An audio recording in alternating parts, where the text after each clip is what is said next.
Hey, spooky listeners, welcome back to another episode of Spooky Luna's podcast, and I am your host, psychic medium, paranormal investigator, Luna. So sit back, grab your blanket, and let's get strange and unusual.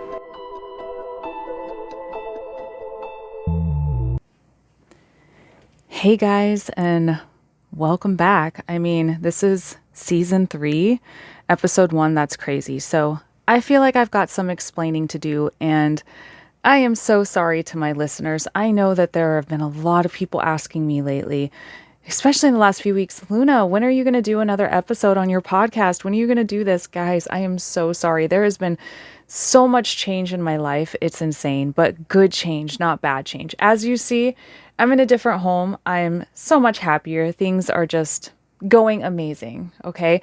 And I have to share some exciting news. So we'll get to the stories in just a minute, but I have started a YouTube channel called Finding Unknown. If you guys want to look me up. I am so excited about it. I almost have 1,000 followers and I still need 4,000 watch hours. Sorry, 4,000 watch hours that needs to happen on this channel for me to be monetized. So if you guys want to see all the spooky, creepy investigations I've been on in the last 6 months, you have to go check out my YouTube. There's some crazy stuff. New editing software. Who am I? What? Am I like a content creator or something? Is this what's happening? Is this my future now? 2023, welcome. I cannot believe it, guys. And also you can now visually watch my podcasts. So as I'm talking to you right now, if you're listening to me in your car, on your phone, making breakfast, whatever it is that you're doing, guess what? You guys can actually pull me up on YouTube and watch this episode. I'm taking things to the next level, guys, the next level. And who wouldn't want to go watch me over on YouTube to see what's going on? So I am very excited. So please go over, subscribe to my YouTube channel. It's Finding Unknown. Everything is in my link tree between my TikTok, my Instagram. You guys can find me there. I am so excited. So 2023. Wow, we made it, guys. Yay, we made it. I am beyond blessed for 2023 and I cannot wait. So I've got some exciting things coming up as far as the paranormal goes. I will be traveling in a camper van across the country to go to some haunted locations for YouTube content. So if you guys are interested in that, please go subscribe to my YouTube channel because that is the only place you're going to find it. You're not going to find it on TikTok. You're not going to find it anywhere else except YouTube.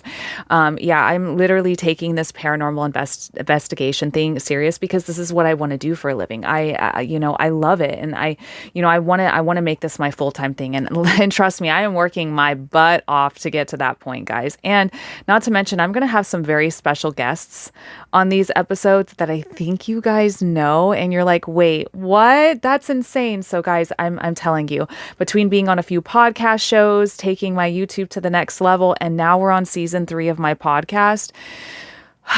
Who am I? I just keep saying that, but so we're just going to get straight into the content. I wanted to say hi to you guys and let you know what's going on in my life and catch up with you. So here I am. I'm excited. 2023. Let's go. So the first episode I wanted to do is based off of what I consider paranormal equipment. So because I'm a paranormal investigator, when you're a paranormal investigator, you're typically a skeptic. And I know some people are like, wait, what? You're a skeptic? You don't believe in ghosts? Oh no, I believe in ghosts. But when you're a paranormal investigator, when you go into certain places and you investigate and you hear thumps or bumps or creaks, you want to make sure that you are making sure that the evidence matches up with actual paranormal stuff, or if it's just the environment around you or maybe somebody with you tapped into something. So as a paranormal investigator, you must 100% make sure that it's anything besides paranormal before calling it paranormal. And I think a lot of paranormal investigators forget that and they just turn into ghost hunters. And I've kind of already explained to you guys the difference between ghost hunters and paranormal investigators. I forget which episode it was, but I did go into that. So if you've been an avid listener, yeah, you guys know what I've been talking about. So there is a difference between the two. One's just in it for the scares and shrieks and doesn't care about the evidence. And the other one is about the history and getting into it. So I think this season we're going to dig really deep down into the equipment. So if you guys are interested in any specific equipment, anybody who's watching me on YouTube, go ahead and comment in the comment section below on what equipment you really want me to dig into as far as the history and is it reliable? And I mean, equipment, guys, we know technology isn't always reliable, and I use some of the technology as well. So between the apps, things like that. So I'm going to go into a piece of equipment, quote unquote. I don't think I can call it a piece of equipment because it's not really electronic, but it is the modern version of the spirit box. And yep, if you guys haven't guessed it or read the title already, Ouija boards. Okay, so this is what the Ouija board looks like. This is my mini version. My big one's behind me back here. As you guys can see, they come in different sizes, and this is the planchette. Okay, and I know some of you guys are like, oh my God, she's got one in front of me. This is crazy. I'm gonna get possessed. No, you're not gonna get possessed. Just calm down. Okay, so let's go into the history of this board because there's so many bad connotations behind this board. It's just unreal. So I'm going to read into the history of it and exactly what the history says, and then I'll kind of go into my own personal experiences with the Ouija board, okay? So Ouija, which is spelled O-U-I-J-A, is also known as the spirit board or the talking board. It is a flat board marked with letters of the Latin alphabet, the numbers 0 through 9, and the words yes or no. Occasionally, you'll have the hello and the goodbye on the board, okay? It'll have various symbols and graphics. It uses a planchette, the very small little shaped piece of wood, which I'm showing you guys here. And it is a movable indicator that spells out messages during a seance. And if you guys don't know what a seance is, it's when a group of people or somebody lights candles or gets comfortable, however it is, to sit down around a table and attempting to actually make contact with spirit. So that's what a seance is, okay? Participants place their fingers on the planchette and it is moved about the board and it spells out words. Okay, a Ouija is a trademark of Hasbro, but is often used generically to refer to any talking boards. Spiritualists in the United States believe that the dead were able to contact the living and reportedly use the talking board very similar to a modern Ouija board at their campus in the U.S. state of Ohio in 1886. Let's see. Following its commercial introduction by businessman Elijah Bond on the 1st of July, 1890, the Ouija board was regarded as an innocent parlor game unrelated to the occult until American spiritualist Pearl Curran popularized its use as the divining tool during the World War I. So I guess a lot of people, and this is what I heard, during World War I, a lot of people were losing their lives. I mean, obviously. So, there was this fascination back in World War I with civilians wanting to contact the dead. It was like not really a bad thing to do back then. Nobody thought anything of it, like not like it is today where everybody's like, oh my gosh, Luna, you talk to the dead, you're the devil, you're a demon, you're a Satanist. Like it wasn't like that back then. It was actually like nobody really cared back then that much. It was kind of a cool thing to do. So I guess the person who made the Ouija board and then back in World War II popularized it back then. World War I. And then basically used people's grief to make money. Kind of genius, but kind of messed up if you think about it. So the paranormal and spiritual beliefs associated with the Ouija board have been criticized, have been criticized by the scientific community and are characterized by the pseudoscience. The action of the board can be mostly explained by unconscious movements of the controlling of the pointer, which is the planchette. A psychological phenomenon known as an ideomotor effect. Okay, mainstream Christian dominations, including Catholics, have warned against the use of a Ouija board, holding that they can lead to a demonic possession. Occultists, in the other hand, are divided on the issue, with some claiming it can be a tool for positive transformation, while others irritate the warnings and many Christians of the caution of the inexperienced users against it. Let's see. One of the first mentions of the automatic writing method used in the Ouija board is found in China around 1100 AD. In historical documents of the Song dynasty, the method was known as Fuji, a planchette writing. And I apologize if I butchered the crap out of that. I'm doing my best, okay? I'm just a white girl. The use of planchette writing as is a means of necromancy and communication in the spirit world continued. And albeit under special rituals and supervisions, was a central practice of the Quanzan school until it was forbidden in the Qing dynasty. The talking boards. As part of the spiritualist movement, mediums began to employ various means for communication with the dead. Following the American Civil War in the United States, mediums did significant business in allegedly survivors to contact lost relatives, which is what I was just saying. The Ouija board itself was created and named in Baltimore, Maryland in 1890, but the use of the talking board was so common in 1886, the news reported the phenomenon taking over the specialist camps in Ohio. An employee of Elijah Bond, William Fuld, took over the talking board production in 1901. Fuld started production on his own boards under the name Ouija. Charles Kennard, the founder of Kennard Novelty Company, which manufactured Fuld's talking boards, and where Fuld has worked as a varnisher, claimed he learned the name of the Ouija from using the board, and it was an ancient Egyptian word meaning good luck. When Fuld took over production of the boards, he popularized the more widely accepted etymology that the name, I hope I said that right, etymology, I think I said that right, that the name came from a combination of the French and German word for yes. Okay, scientific investigations behind it.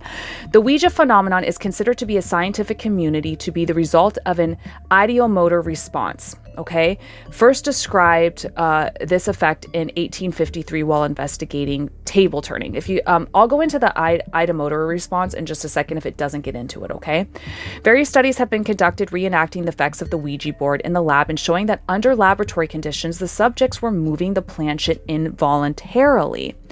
A 2012 study found that when answering yes or no questions, a Ouija used a significantly more accurate than guesswork. Okay, well, there you go. Suggesting that it might draw on the unconscious mind. Skeptics have described Ouija board users as operators. Some critics have noted that the message spelled out by the spirits were similar to whatever was going on in the minds of the subjects, according to the professor of neurology, Trent Hines, in his book Pseudoscience for the Paranormal in 2003. The planchette is guided by unconscious muscular exertions, like those responsible for table movement. Nonetheless, in both cases, the illusion that the object or the planchette is moving under its own control is often extremely powerful and sufficient to convince many people that spirits that are truly at work. The unconscious muscles movements responsible for the moving tables of Ouija board phenomenon seen at seances as an example of the class phenomenon due to what psychologists call a dissociative state. A dissociative state is one in which the consciousness is somehow divided or cut off from some aspects of the individual normal cognitive, motor, and sensory functions. Some involuntary movements are known as automatism.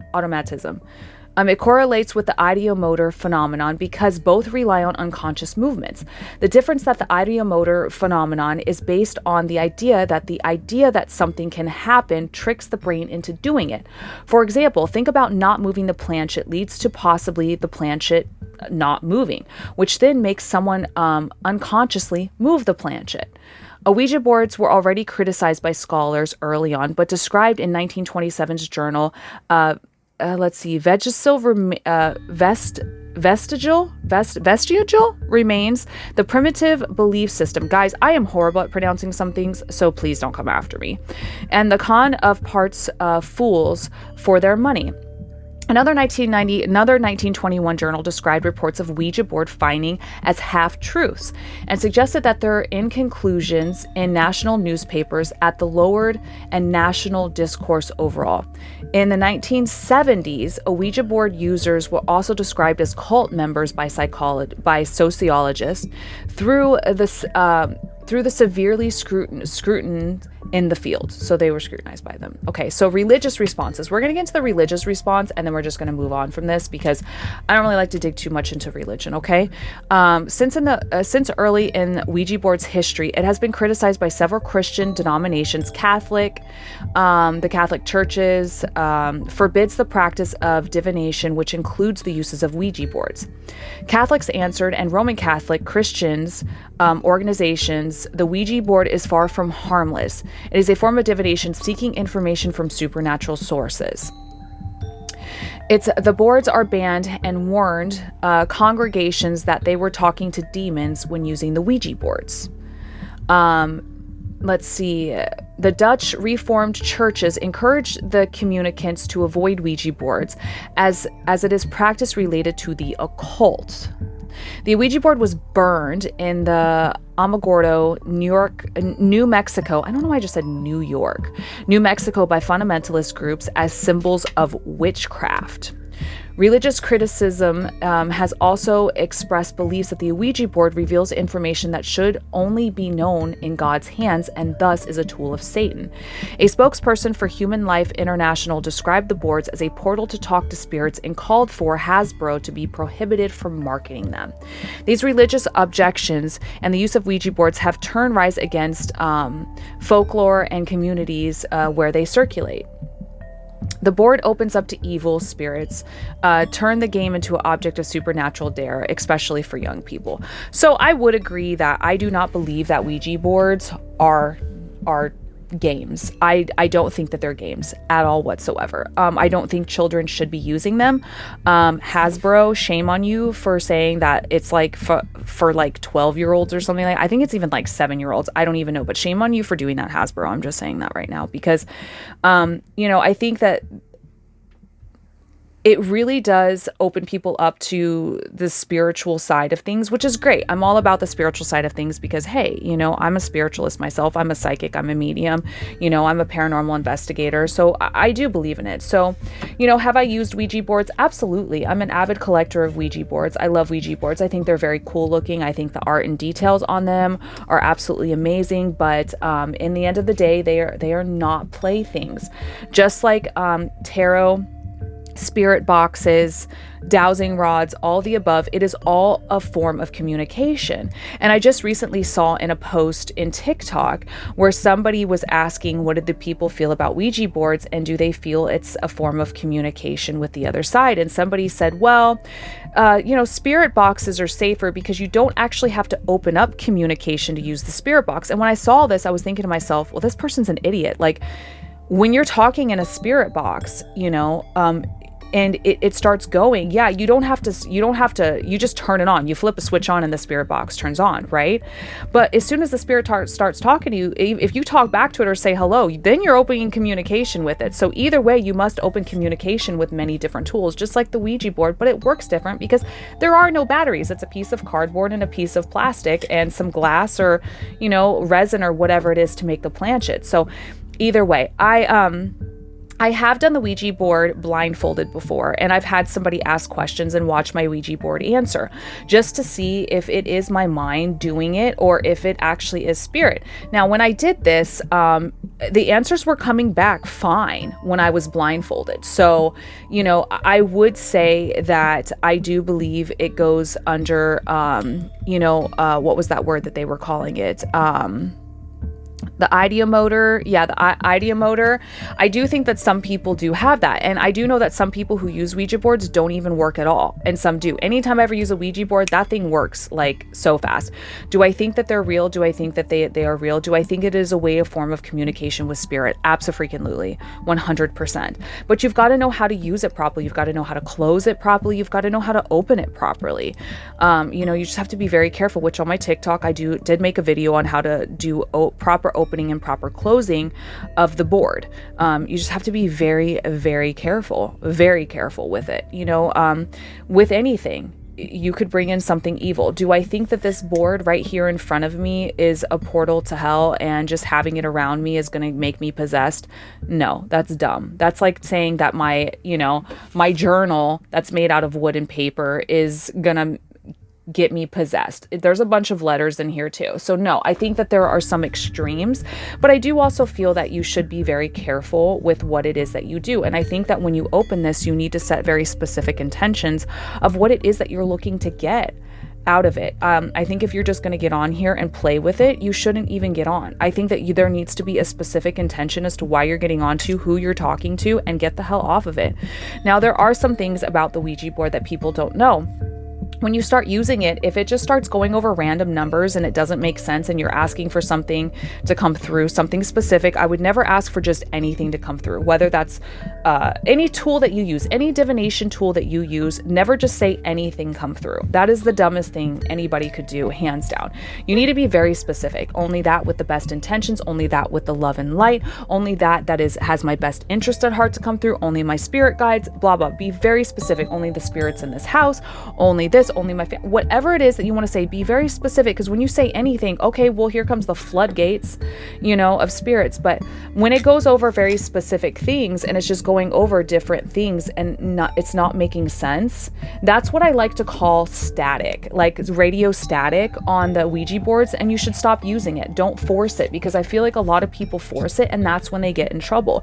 So if it's not making sense, just say, I'm now closed with this communication, goodbye, put it over the goodbye and put it away. Never store the planchette with the Ouija board. Don't do it. Just don't do it, because you're literally putting the actual communication tool on top of it. So therefore you're leaving it open to interpretation.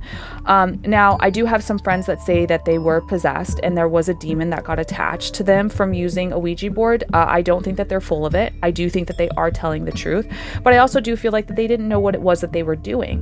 There's some paranormal investigators that we see on TV that say they've had experiences where they went to a place, they forgot to close it down, they forgot to say, don't follow me, and spirits go home with them and torture them. It's the same freaking thing. So if you don't know how to do it, but the thing is there's no movie out there called Spirit Box. If there is, I don't know. I've never heard of it. But there's a movie called Ouija, and all this stuff. And so there's so much bad connotation behind it that I feel that it's just, what goes behind it is just, it freaks people out. It freaks them out, like rightly so, rightly so. And I love Ouija boards. I don't think there's anything wrong with them. I do not use this as my main tool of communication for spirit. It is not 100% guarantee for me. Even being a medium using this, I still get weary of the answers that I get from it and wonder exactly what it is that I'm talking to sometimes, because there was one time where a spirit pretended to be my father, and I asked them, what was my favorite Christmas I ever had with my dad, and it started spelling out Barbie. And I'm thinking to myself, yeah, my Barbie Christmas was probably the best Christmas I ever had with my dad, and my, and things like that. But the thing is like, it just didn't feel right to me, so just be very careful if you're going to use it, and take everything that you hear with a grain of salt, just with a grain of salt. So I'm going to share some stories that people have had about Ouija boards. Okay. This one's called Hexed. Justin played with a Ouija board one day with several of his friends. I mean, is that how the story is going to start? Okay, well, let's hope this is a real story. They asked questions, but instead of the planchette moving to certain letters, it began to move in a strange pattern. It went to all four corners of the board, then made an X, and the 32-year-old New Jersey resident tells Reader's Digest, which is coming from Reader's Digest Ouija board stories. That's where I got this from. So thank you for that. Then it just went in circles. The next time he used the board, it was with a different friend at his house. Again, the planchette moved in the same single pattern. And he said, I felt like it was some kind of hex. He continues later that night when he was sleeping and felt a force hand grab his arm. He then wakes up. Everyone else in the house was sound asleep, looking for a less freaky foray into the supernatural. Try these witch movies. Okay, whatever. So anyway, but remember what I was saying to you guys, when it makes those moves and stuff and it doesn't make sense, close it out. But as you see, he didn't close it out. So could he have been touched by it? Sure, This one's called a ghastly glitch. Abby was in her room one night playing with a Ouija board. It's always one night with a Ouija board. Earlier that day, as she was getting ready for bed, her computer screens changed from black to blue. It turned on by itself. She turned the computer off. Again, the computer clicked itself back onto life. Ooh. Anxious Abby unplugged the computer completely, and then the unpowered computer started back up again. She buried the Ouija board in her backyard the same night. If you don't particularly want a Ouija board story of your own, Okay, so then it goes on to other things you can use. Ooh, I don't know if that's true or not. This one's called solo play. Most people play with a Ouija board in groups, or at least with one other person. But Asenia wanted to try to use one on her own. She put her hands on the pointer and asked questions, but nothing happened. She took her hands off the pointer and was about to put the game away. Then the planchette began to move around on its own. I'll never try that again, says the 30-year-old from New Jersey. What is it with people in New Jersey and wanting to play with Ouija boards? Again, I mean, what was she expecting? You know what? I mean, it worked. It worked. So can you play Ouija by yourself? Yes. There's like this thing going around that's saying like you have to be with two people or blah, blah, blah. No, you don't. I've always done Ouija by myself. Okay. I've only done it like a handful of times with other people, and most of the time I've done it by myself, and I'm not possessed. So there you go. This one's called the open circle. When Vince, now 30, was a child, one of his friends goaded him into playing the Ouija board in his basement. Now, I wish they would stop calling it a game, because it's definitely not a game. Young Vince didn't expect anything out of the ordinary to happen, so when he went along with it, once he started to play, however, the lights began to flicker and the air around him grew cold. Ooh, here we go. And a spirit began to communicate with him through the board. The spirit spelled out a Russian name, and it claimed that he had been murdered. We took a break and had some pizza rolls, Vince says, but we forgot to close the circle when we were done. If you're new to Ouija board stories, that's a giant no-no. He's absolutely correct. That is a giant no-no. You never want to take your hands off of the planchette at all. You need to close it before you do that. So if you're going to scream and run away, don't play it. After returning to the basement, the energy was much heavier, and the books and things were sprawled out on the floor, and yet the board remained perfectly still in the center of the room, just how they had left it. Upon looking at a mirror that we had nearby, the eye of the Ouija board was moving sporadically in its reflection. I mean, I'm not going to say this guy's story is BS, but it has a lot of BS tendencies to it. Am I saying it's possible? 100%. But I have used the Ouija board probably hundreds of times, and the air around me has never gotten cold and the lights have never flickered. And I've never seen the planchette move on its own. So, I mean, for me, it's kind of hard to believe being a paranormal investigator, but is it possible? Sure, anything's possible when you're messing with the other side. But yeah, it's kind of funny. Okay, the last story is called A Haunted Housewarming. The first time I used a Ouija board, I was about 6 or 7, and I was with my mom and older sister, who was about 15 at the time. Paige, now 24, tells Reader's Digest the family had just moved to a new house, much bigger and much older than the one they lived in previously.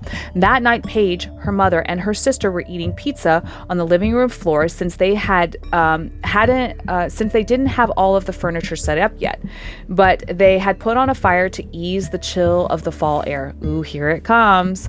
After dinner, her sister pushed her mom to let them play with their old Ouija board. As she were using it, Paige counts a box to the living room and had some books in it literally flew across the room. Shortly after that, the fire unexpectedly went out, and their mother was so shaken that she took the girls to their grandma's house and spent the night.